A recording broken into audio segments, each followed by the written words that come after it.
Oh, no. Okay, thank you. Sorry, Sam. Okay, thank you.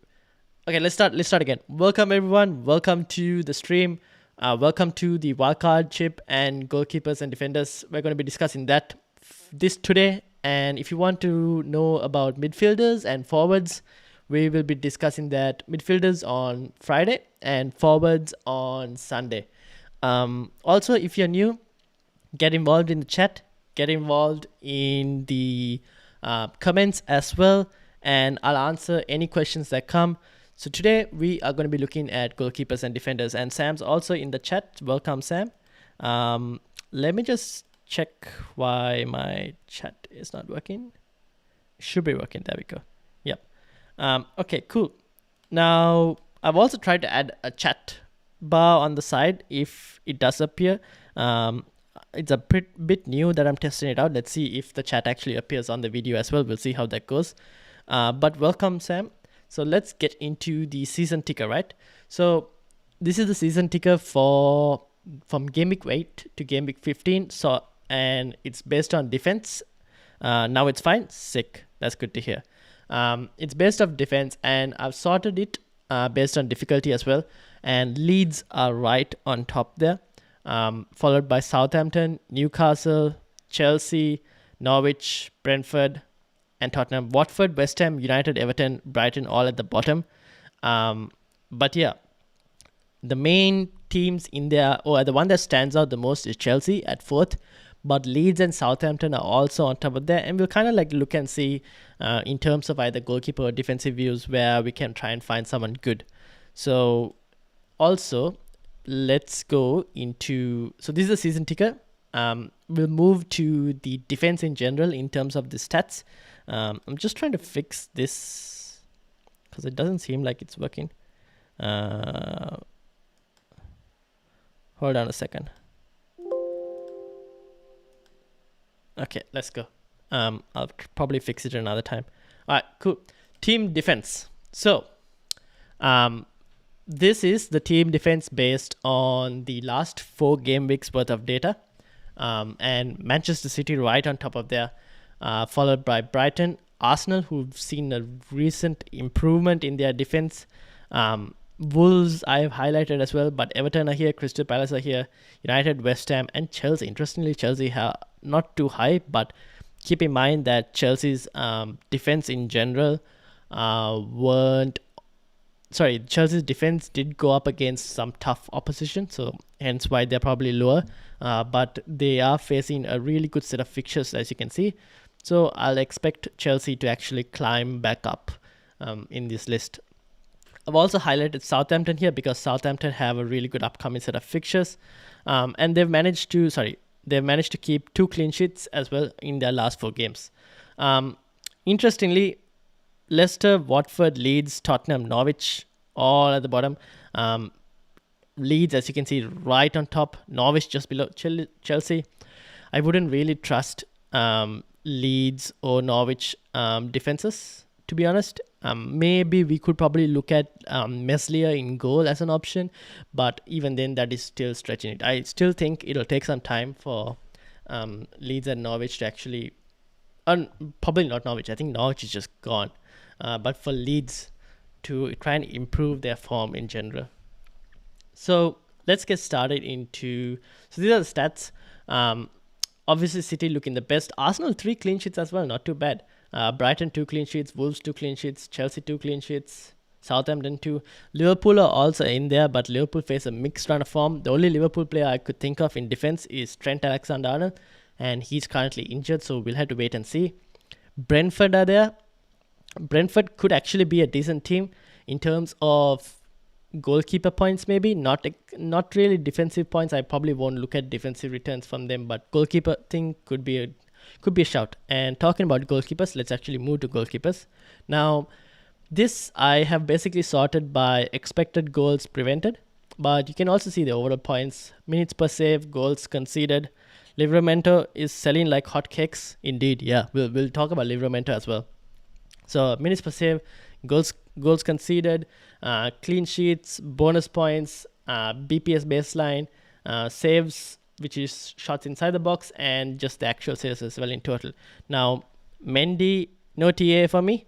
Yeah, that's what, for no TA for me as well at the moment, from what I am thinking. So we'll have to see actually what happens with regards to that. To be honest, I'm still not sure on TA, like whether to keep him or not to keep him. It's a bit of a confusing one for me, but we'll see, I think. It's a bit hard to say because, one second.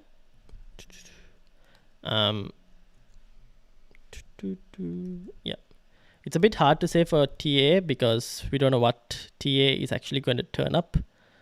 So we'll have to wait and see in terms of that.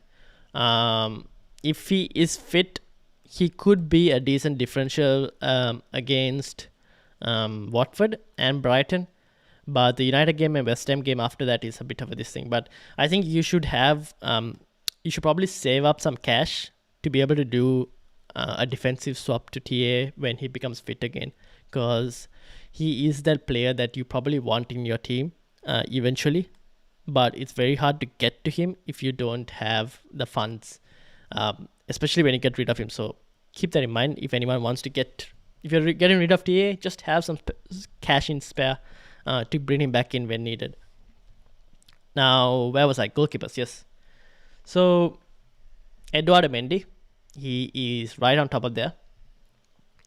6 million cost, overall points 28, XG prevented 2.1, minutes per save also pretty good, clean sheets 2 bonus points. So he's doing pretty well. Mendy in general, out of all the big team keepers, I think Mendy is doing really well compared to maybe in terms of points and everything. Like you look at, you look at Ederson, he's got 34 points and Alisson has 34 as well. But their XG prevented is much more lower, which means they're not making too many saves and they probably won't get you too many bonus points as well. Having said that, Alisson has got 4 bonus points and Ederson have got 2 bonus points. This goalkeeper, by the way, this goalkeeper list is based on, I think, all their matches, not the last 4 game weeks. So Alisson's bonus points, I think, came at the start. Who else did I highlight? Okay, so Mendy is probably the one that I would, if you were to pick a big team keeper, I think it's probably between Mendy and Ederson, but I ideally wouldn't recommend spending 6 million on a goalkeeper. That's why I've highlighted a couple other goalkeepers who are 4.5 and 4.6 at the present moment. Is Sanchez 4.6? I think so. But in terms of goalkeepers that I would recommend, Sanchez, if you still have Sanchez, just keep Sanchez. Jose Sa is a good option because Wolves do have a decent set of fixtures. It's not the best, but I think it's a decent set of fixtures. And Jose Sa, suppose you are wildcard in game week 8, goalkeeper would you go for? I prefer to choose McCarthy and Rhea. I did look at McCarthy over here. The thing with McCarthy was, what wasn't I impressed by? Oh yeah, so he has 20 overall points at the moment. His XG prevented is minus 0.7. Minutes per save is 33.2. It's not as how do I put this? He's considered more goals, kept less clean sheets. He doesn't get too many bonus points as well by the looks of it. But that could change with Southampton's fixtures changing. The one thing is, I prefer Rhea because it seems like Brentford are going to keep a lot of saves. Like, where is Rhea? So he's had 30. Oh well, they're very similar in terms of stats. It's just that bonus points. Rhea has 1 bonus point. Saves inside the box. Rhea has to make less saves inside the box compared to McCarthy, which could probably say that Brentford's defense is a bit more better in terms of keeping opposition away from their goalkeeper. So when you look at the total number of saves, they're both making very identical number of saves, with McCarthy having 19, Rhea having 18. But Rhea has 13 shots inside the box, McCarthy is 17. So Southampton's defense is a bit more probably weaker than Brentford's in terms of keeping players outside the box. But I think Raya is a good shot. I should have probably highlighted Raya here because I didn't. I maybe should have. Let me just do that now itself because he's actually a good shout, Sam. The other two so I've highlighted Ramsdale and Sanchez as well because I think Arsenal's fixtures are improving and Arsenal as a team are also improving, which is very interesting at the moment because where is this? Let me highlight it. So Arsenal as a team are also improving. And Ramsdale has seen benefits from it as well because look at that. He's already gained 18 points. He's played less games than Sanchez. And he's already almost there for points with Sanchez.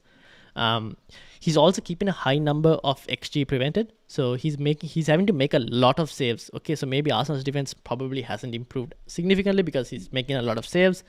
But that means he's also getting bonus points. The guy is keeping the clean sheets and making saves.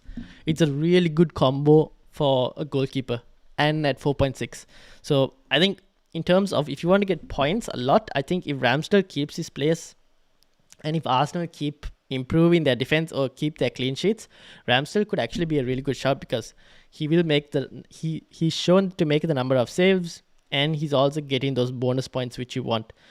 In terms of minutes per save, he's making 40 minutes per save, which isn't too bad. But obviously Raya is making more minutes per save and Sanchez is making less minutes per save because Brighton's defense their entire structure is completely different because you can see look at Sanchez. He's had only 7 shots inside the box, which is probably the least out of all the players who played 7 games total. Which is why Sanchez just gets either 6 points or 2 points. You hardly would get a bonus point from him. He's got only 1 so far, but it seems very rare for Sanchez to get bonus points at this present moment.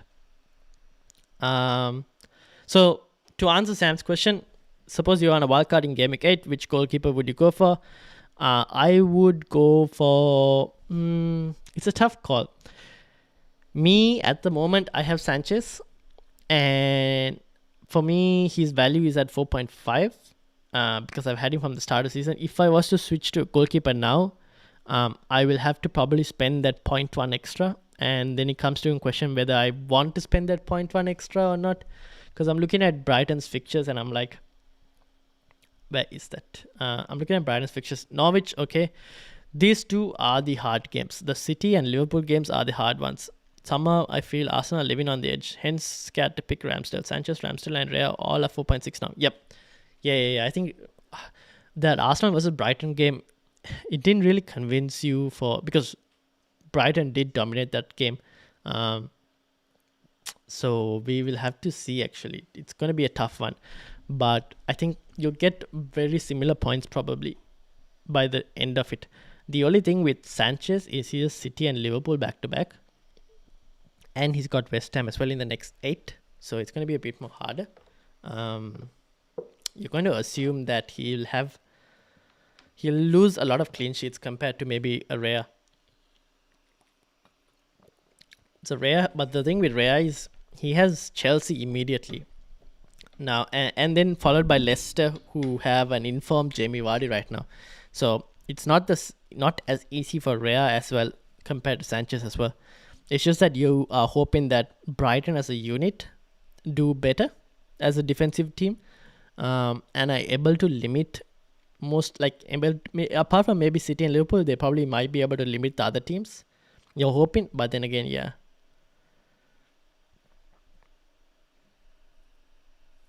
So it's a tough one.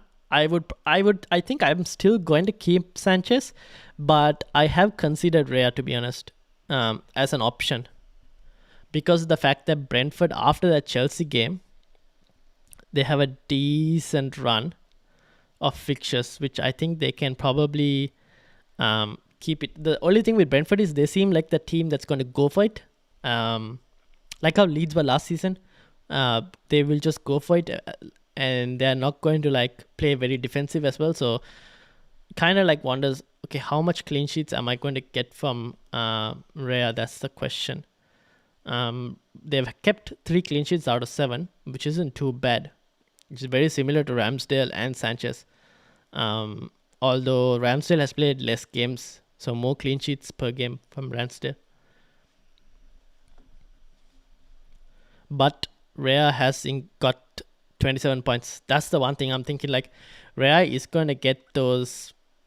He's going to rack up probably more points than Sanchez over the course of the season, I think. Maybe. Or at least over the next few game weeks, not maybe over the course of the season. Over the course of the season, I think Sanchez will rack up more because Brighton are just defensively a better team. So it depends. If you want to make a transfer on a goalkeeper, if you don't see yourself, like, I can see people just keeping Sanchez till the end of the season, to be honest. So that's the goalkeepers. Now, defenders.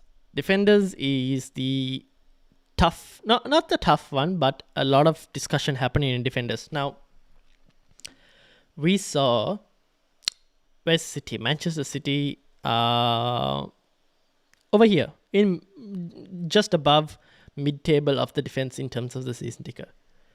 But their defense is solid. They're right on top of the defensive fixtures for the last 4 game weeks. So, Manchester City, I can only think of 2 defenders, Cancelo and Diaz. Now, I added both of their heat maps here. You can see Cancelo is really attacking. He does move to the right back slot as well sometimes. Majority on the left back now that Benjamin Mendy isn't there. So, Cancelo is really forward. Compared to Diaz, Diaz is like just at that halfway line. Doesn't go too forward at times, only goes forward for set pieces. But Cancelo is very, very attacking. And you will see why. In terms of the stats. Now, Cancelo is 0.1 more expensive than Diaz. But both have had the same number of starts. FPL points-wise, Cancelo has more points. Neither of them have goals. In terms of assist plus fantasy assist, Cancelo has 2. Diaz has 1. Expected goals, Cancelo is like significantly higher, 0.84. So this is by the way all the games, all 7 games they've played. Expected goals, Cancelo 0.84, Diaz 0.19. Expected assist, Cancelo 1.02, Diaz 0.89. BPS is not too far off, 181 to 175. Penalty area touches, this is where it's a bit high. Cancelo with 16 to Diaz's 10. Goal attempts, Cancelo 10 goal attempts to Diaz's 2.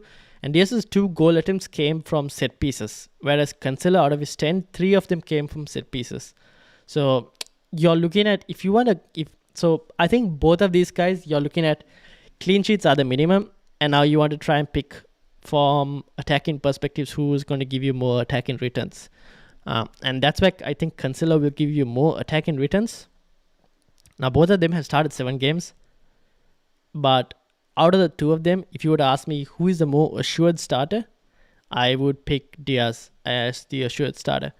Because he'll probably play most of the games. Cancelo could potentially get rested once in a way because even though he's playing on this left back spot, they could always play Zinchenko as well there. So Cancelo could get the occasional rest in, but I think Cancelo will play quite a lot more games this season. So I wouldn't mind. If you have a decent bench, the occasional rest in shouldn't be too bad. And that's where like Sam mentioned, Livramento comes into play. So it could work for Livramento as well, if occasionally, because Southampton have really good set of fixtures. Stats of Man City hold true for EPL, but in Champions League, more or less the same back four, have been conceding 3 against Leipzig, 2 against PSG, 2 against Liverpool. A goal line clearance prevented third. Yes, that's the thing, right? City, stats-wise, they are doing really well in the Premier League. But in the Champions League, it hasn't been the same story. Now, City, in terms of fixtures, they have United, Everton, I would say a bit, and West Ham. Those are the 3 fixtures that are going to be a bit of a challenge to their defense. But at the same time, I can see them keeping clean sheets in almost every game. Maybe the United game a bit more harder because of United's attack, but at the same time, I still wouldn't be surprised if they do keep a clean sheet, because they managed to keep it very low scoring against. Oh, no, they beat Chelsea, no? Yeah. So I won't be surprised if City do manage to keep clean sheets in all of their games. Apart from maybe these three, it could be a bit more iffy, but the other games they can keep clean sheets. The problem is, after this international break, Champions League kicks in a lot. So then that's where we're going to see a lot of Pep roulette. And then that's where you're going to be like, Diaz is probably more assured than Cancelo in terms of starting. But also we need to keep in mind that out of the two of them, in terms of rotation, even though Diaz is probably more assured, Diaz also has more, in his position, there is more backup for Pep. So Pep has the likes of Ake, Laporte, Stones, all who could play centre-back. Whereas Cancelo has probably only Zinchenko. And if Cancelo wanted to play, he can play left-back and right-back. And Walker is the only one at right-back right now. So probably in the same way, Cancelo and Diaz are very similar in terms of their rotation risk. Second, City are third in Champions League standing. Pep will definitely be resting and giving more importance to Champions League to finish in the top of the table. Yes, that could very well happen. The only problem to that, though, is the Premier League table is pretty tight. So it depends on where they are at the Premier League table. Because, if they were to rotate, this upcoming Burnley game will be the game to rotate. Because midweek is, the upcoming Burnley game will be the game to rotate because midweek is Champions League.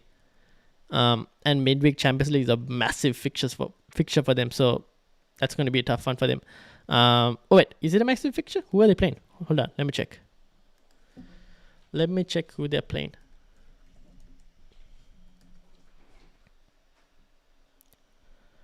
City are playing...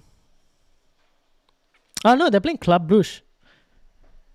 Okay, so it shouldn't be too bad this upcoming week. Club Brugge, they're playing this week, and the next also is Club Brugge. So it should be fine for them. Third lower place teams will try to squeeze out a point to keep themselves afloat. Oh, yeah, true. But Club Brugge still shouldn't be too bad for City. Yeah, that's what. It shouldn't be too bad for them. I think City wouldn't rotate too much. Oh, actually, they wouldn't rotate too much against the Premier League.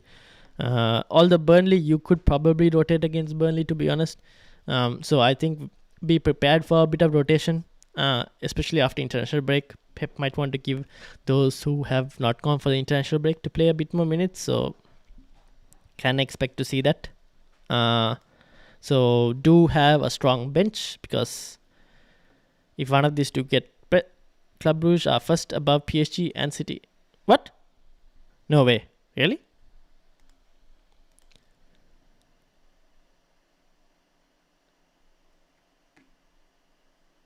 Oh no, they're second. PSG are first. Second. Yeah, I was like, what? Yeah. So City do need to win this game. It is important for them to win the game. Club Brugge, did they draw? Yeah, it is important for City to win the game. So do expect rotation. Yeah, I think there will be rotation this Burnley game. That's for sure. Because it is going to be a tough game. So that's just the two of them. These are the two I would prefer in general. I don't see any reason if you want to double up, you could double up. It's just that Pep roulette is always going to kick in regardless. So wouldn't highly recommend doubling up on City assets too much, because if both don't start, then there goes your bench and there goes your points as well. So choose one. Either one is perfectly fine. Cancelo has the higher ceiling. Diaz has the higher floor, I would say. Next up, Chelsea. This is where everyone's talking about. And I've added 4 defenders here: Rudiger, Aspilicueta, Christensen, and Reece James. You'd see no Marcos Alonso or no Chilwell, because of the fact that I'm like, those two are going to be sharing minutes. Or we don't know. Maybe now Chilwell is the first choice left back. I have no idea. So I didn't add either of them because it's a high risk situation, and I would rather prefer the 4 that I mentioned here. I've added Reece James because of the fact that I think he's going for international break with England, so he could be fit once the international break is done. That's why I've added him here. But yeah, Aspilicueta and Rudiger are my favorites if you were to pick. Diaz is the captain, isn't it? Even in KDB's presence? I believe so, yes. If I'm not mistaken, I think so. I'm not really sure. But I think Diaz was play. Diaz last time in the Premier League, he did play a lot of games. It was only 1 or 2 games he got rested, which is why he's probably the more assured starter. If I was to pick 3 players from City that are probably against Pep Roulette, it would be Ederson, Diaz, and KDB. Those are the 3 players I think, when properly fit, play for Pep. So apart from that, I think everyone else is risk to Pep Roulette. Okay, so Chelsea, my favorite options, Rudiger and Aspilicueta. As you can see, the heat map for their 7 games, Aspilicueta very attacking down that wing back, especially because Reece James has been missing for most of the games. So hence why Aspilicueta has to have taken most of the spot from the right back. Rudiger as well, you can see Rudiger is going way more forward for that centre back spot, the left centre back spot, compared to Christensen. So those 2 are my favorites. Reece James, if he's fit, actually could be a threat. If he's fit and manages to stay in the team or get back into the team, he could be a real threat. So if I was to pick, I would probably go Rudiger first, Aspilicueta second at this present moment. But if Reece James comes back, then I would actually probably prefer Reece James over Aspilicueta because of the price. And let's discuss about it, because I've added the 4 of them here. Christensen is the one with the cheapest FPL price at 5 million. Rudiger right now is at 5.8. Aspilicueta 6. Reece James has gone down to 5.5 again. In terms of starts, Rudiger has played all the games, 7 starts. I think he's the more assured one out of the Chelsea defense. FPL points wise, Rudiger and Aspilicueta on similar points. Rudiger has had 1 goal, but Aspilicueta, this is where he comes into this thing. He's had 3 assists, including fantasy assists, that is. And he also tops for expected goals, expected assist, BPS total, and penalty area touches as well. But Rudiger, interestingly, has more goal attempts and more attempts from set pieces than Aspilicueta. So make of that what you will. They are both attacking in their own way, I would say. And not bad. Rudiger's had 5 penalty touches, so it's not too bad. Rudiger's actually a decent option if you wanted to. Brazil have the World Cup qualifier on Friday, which may give just around 30 to 36 hours to return and feature in Saturday fixture. Alisson may not even feature in Liverpool versus Watford. Very true. Alisson, Firmino, and who is the other one? Fabinho. Yeah, they may not feature. Same thing for the likes of Rafinha as well, and we'll discuss Rafinha and midfielders on Friday. Wildcard in once should consider it. Yeah, true. I wouldn't recommend Alisson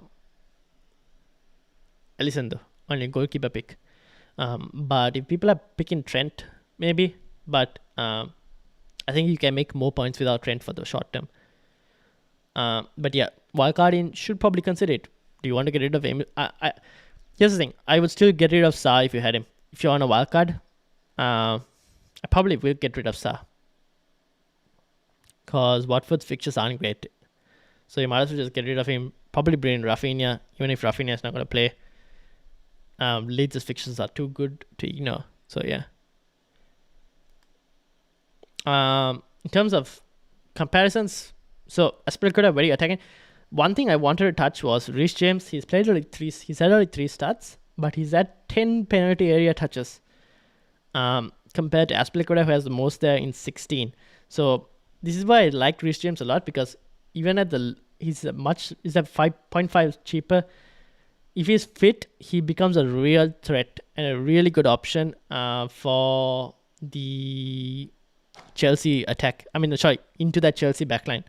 Ranieri coming in, let's see what he can offer. Oh yeah, that's true for Watford. Yeah, that's actually true. He could have the new manager bounce.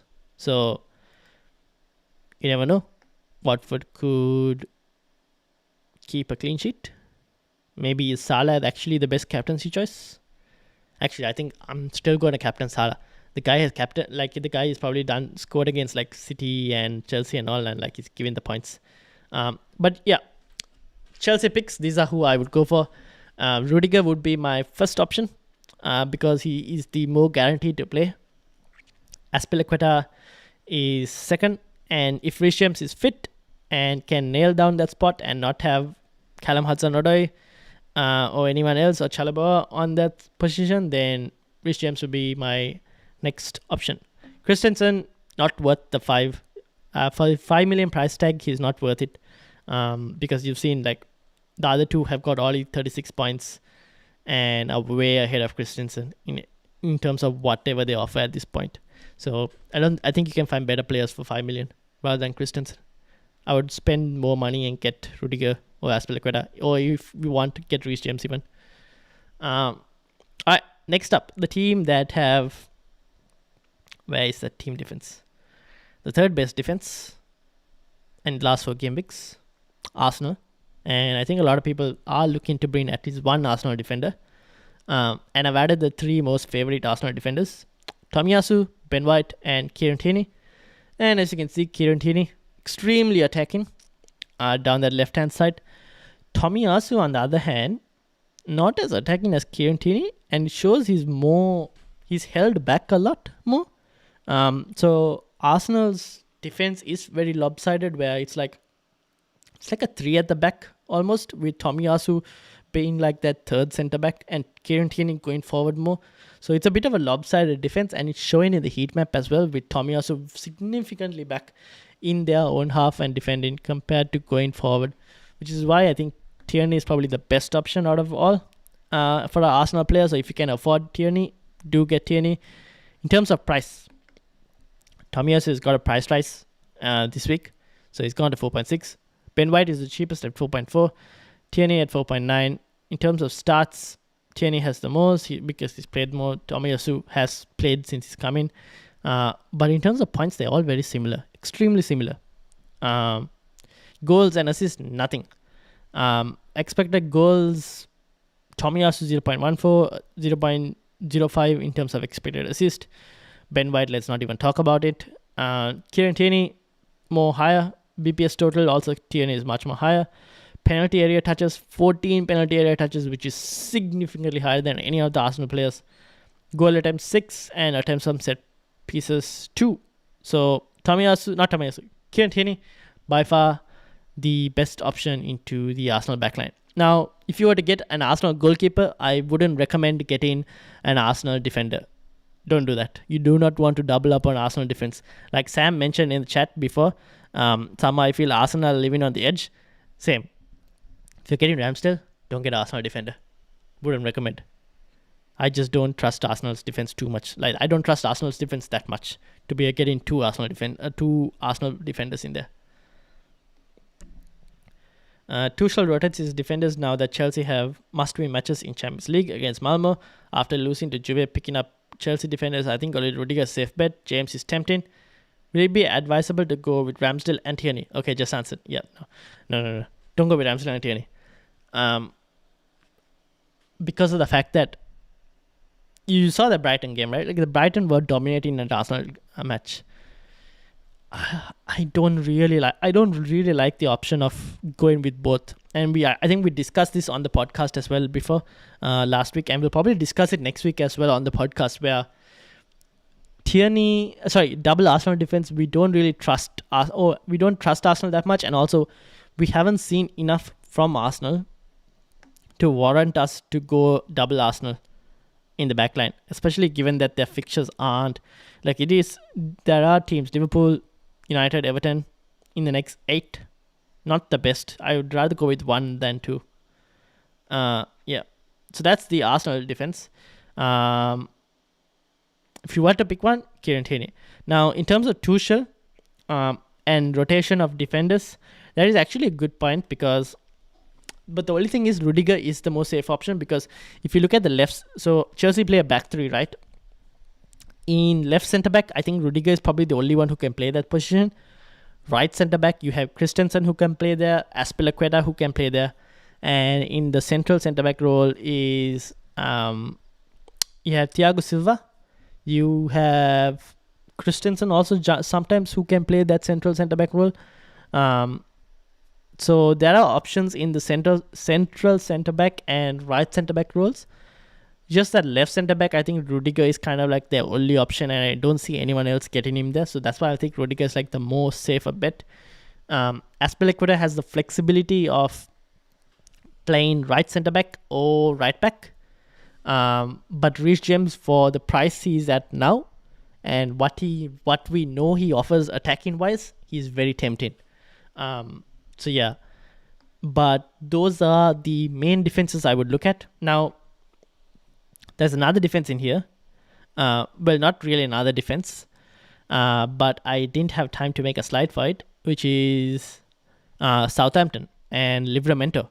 Now, let me see if I can actually get it up here. If I can, it'll be really good. Give me a second. Let me see if I can get it up. Because Livramento is actually a pretty good option. And what we'll do is I will get Livramento's heat map here to kind of like show it to you guys.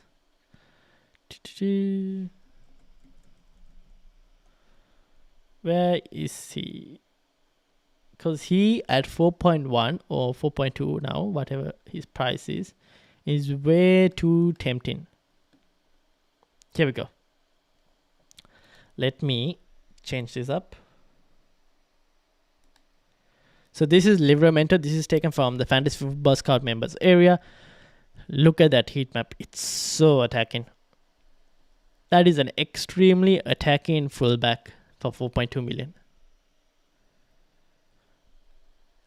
He's had 7 starts. Okay. He has an XG of 0.08, an expected assist of 0.63. He has 2 goal attempts, 8 penalty area touches, and 0 attempts on set plays. That's not an issue. But yeah, and BPS roll of 116. But that heat map, right, compared with some of the heat maps that I was showing y'all in terms of Cancelo, who probably isn't covering the same thing, or we saw Aspilicueta, but we saw Kieran Tierney. Livramento is actually a really good choice because of the amount of ground he's actually covering. So I do like Livramento as an option as well. So he is probably the next option I would like. The fixtures are just too easy, hence even Callum Hudson-Odoi may be considered. Yeah, that's the thing. Chelsea do have, that's the thing, right? At that right back spot, you have Reece James, you have Callum Hudson-Odoi, you have Aspilicueta who can play there. So it is quite a very distinct. That's why I think Rudiger is probably your best bet. Would I recommend people? So I've seen a few wildcard drafts of people going double Chelsea and double City defense. I can see why people will go for that, and I can see why it makes sense to go for that. It's just that I wouldn't go with it because I want to diversify my risk a bit more. And I think there are decent budget defenders who can probably give you very similar returns. So you rather diversify your risk instead of going double Chelsea, double City, and then one of the defenders from both teams don't start, or they just happen to lose their clean sheet. Chelsea lose their clean sheet and City lose their clean sheet, then that's the end of your defense. So try and diversify the risk a bit more. I would recommend that. But it's up to people it depends on what type of manager you are and how you want to approach it. I can see why double at the back from both teams can be very useful. I have McCarthy and Livramento. Saints have been decent in defense. Fixtures are satisfactory. Yeah. Wouldn't mind it because I don't think See, that's the thing. I think Livramento can play the next set of fixtures. So if you were to go back to this thing, Southampton, Leeds, Burnley, Watford, Aston Villa, Norwich, Liverpool, maybe the tough one, Leicester and Brighton. Out of all these fixtures, I would start Livramento in game week 9 against Burnley, 10 against Watford, 11 against Aston Villa, 12 against Norwich, and probably 15 against Brighton. Maybe, yeah. Depends on how Brighton are by then. I wouldn't probably start against Liverpool and Leicester, especially if Vardy is still on form for Leicester. If he is not, then I might start Livramento. But I can see why. Leeds also, maybe you could probably start Livramento. It's just that if Rafinha is not available for Leeds, then I would probably look into starting Livramento. But I'm just going to assume that people have already got a pretty strong backline that they probably won't need to start Livramento. But yeah, it could probably happen.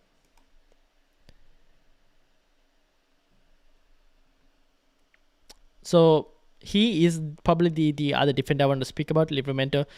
In terms of general defenders, let me change my screen again. So you guys saw the draft I made on the video earlier, but by the looks of it, a lot of people are going for Duffy as well. I think Duffy is a really good option. Decent set of fixtures. You could probably... Brighton do have a decent set of teams. And like Norwich, you can play Man City, Liverpool, you probably bench him. You can play him against Newcastle, Leeds, Southampton. It's a decent set of fixtures that you can play Duffy in. Apart from that, people are going for Janssen. Not too bad. He's got 2 assists, 2 attacking returns in the last 2 games. So he's also a pretty good option at 4.6 right now. And obviously Brentford's fixtures are improving, which we said. Oh, look at that. My chat is finally working. Who would have thought? The chat box finally appeared. Oh no, it disappeared again. Leeds are surprising. They are performing better defensively in the absence of their first choice defenders. Who would have seen that coming? I know, right? But I think Leeds also, their fixtures are improving a bit better. Bielsa is maybe trying to get his team into that shape. I don't know. But I think we still need to see a bit more from Leeds defensively. I wouldn't touch Leeds defense right now. Except for maybe Meslier, because of the fact that guy is making so many saves. Yeah. This is all in terms of defensive options that I would recommend.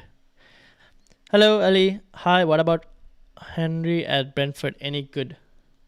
Oh yeah, I keep hearing that name. Let me check. Here we go. Henry. So 5, 6. Let me check his stats. Give me a second. Let me switch my screen. Let me check Henry's stats for you.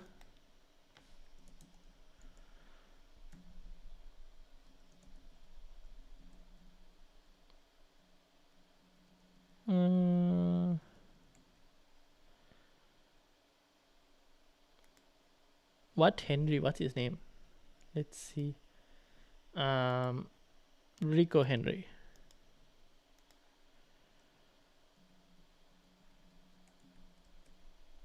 Okay, here we go. So now Henry, right?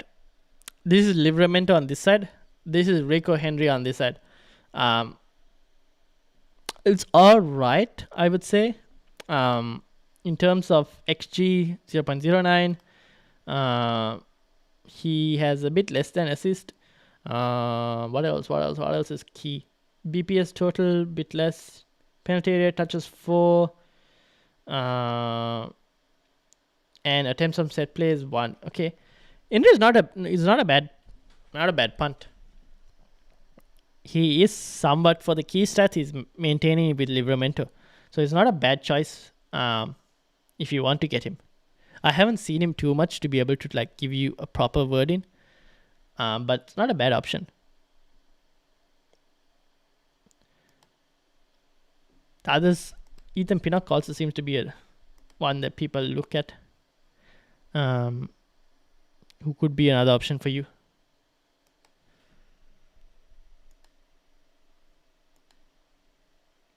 You have Rico Henry. Yeah, bar this week they have good fixtures. Yeah, indeed.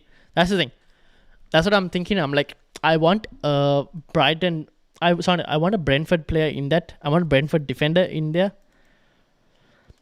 which is why I am very tempted by Raya. Because of the fact that their fixtures are pretty good. Apart from the Chelsea one, their fixtures are in general are pretty good.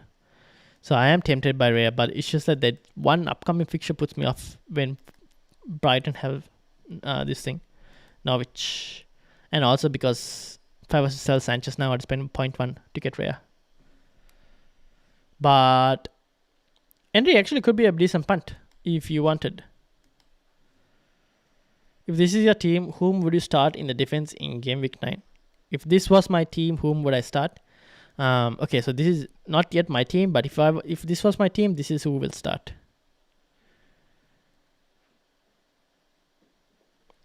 The only exception to this is Benrahma is there. He could probably get dropped, and I might play. If I hear news about Rafinha, I might bring in Rafinha, and then Rafinha will start.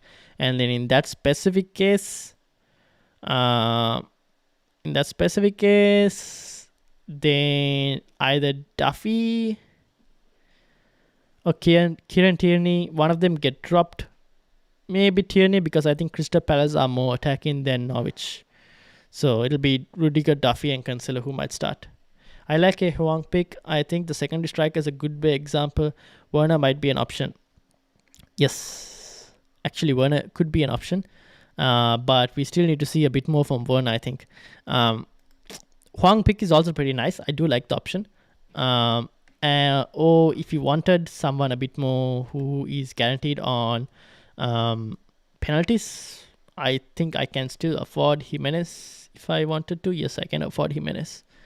So I could probably do this as well and go a back three with Duffy, Rudiger, and Cancelo for game week 8. For game week 9, I obviously can't play Duffy. So it would be Rudiger who will be in defense along with Cancelo against Brighton. And Kieran Tierney has Aston Villa, who I could probably play. I could also play Livramento against Burnley. So game week 9, Duffy will be on the bench. Rudiger, Cancelo, and probably Livramento and Tierney as well. I could play a 4-4-2. Again, it depends. It depends on who performs on game week 8. I have with the wildcard, I have the flexibility now to kind of rotate players if I needed to target a bit more fixtures. So my bench is a bit more stronger than previously.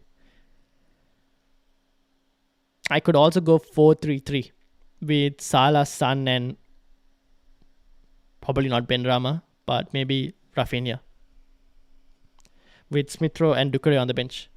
Are you getting TA back from game week 12? Yes, I do plan to do that. Yes, I do plan to get TA back, and as soon as I get him back, that would mean probably this guy gets Kieran Tierney will go out, and in comes Trent. I have 7.5 right here, so it'll be a straight swap.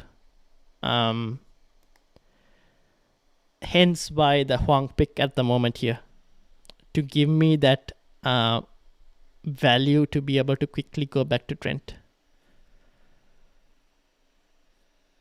This week is for defense, hence not asking Dubs about Lukaku. Don't worry, we'll have the forward discussion on Sunday. So again, I think we'll come to an ending of the video. So defense and goalkeepers we discussed today. Thank you all for watching. There are 5 viewers. Hit the like button, guys. And also, if you're new, do hit that subscribe button because it helps the channel. So if you're new, hit the subscribe button. Let your friends also know about the channel because I like interacting with a lot of you. So thank you, Sam. Thank you, Ali, as well. I like interacting with people. So let your friends also know about the channel and get them to subscribe as well. We'll be discussing midfielders on Friday, same time. I'm going to try 8:30 p.m. Australian Eastern Standard Time on Friday if possible. If not, it'll be 9 p.m. So Friday we'll be discussing midfielders, and then on Sunday we'll discuss forwards, and then from next week we'll have our regular schedule where Tuesday we'll have the captaincy video, Wednesday we'll have the podcast with Abhin and Rushant. On Friday we'll have the normal team selection live stream. So do make sure you guys subscribe for it. Hit the like button as well if you're new. And I think we'll call it a day for today. It's been almost an hour, or a bit more than an hour. I think I've been going 53 minutes. So thank you to Sam. Thank you to Ali for both joining the chat, and anyone else who's been lurking in the chat as well and watching the video. Thank you all. Great stream, mate. You have quality content, but people miss you as you slip the radar. Yeah, that's fine. I think slowly but slowly we'll grow. And if you guys can also spread the news and share the channel to your mates as well, it'll help a lot in terms of trying to drive more traffic to the channel. So thank you guys for attending as well, and I will see you all on Friday for the FPL Gameweek 8 midfielders discussion.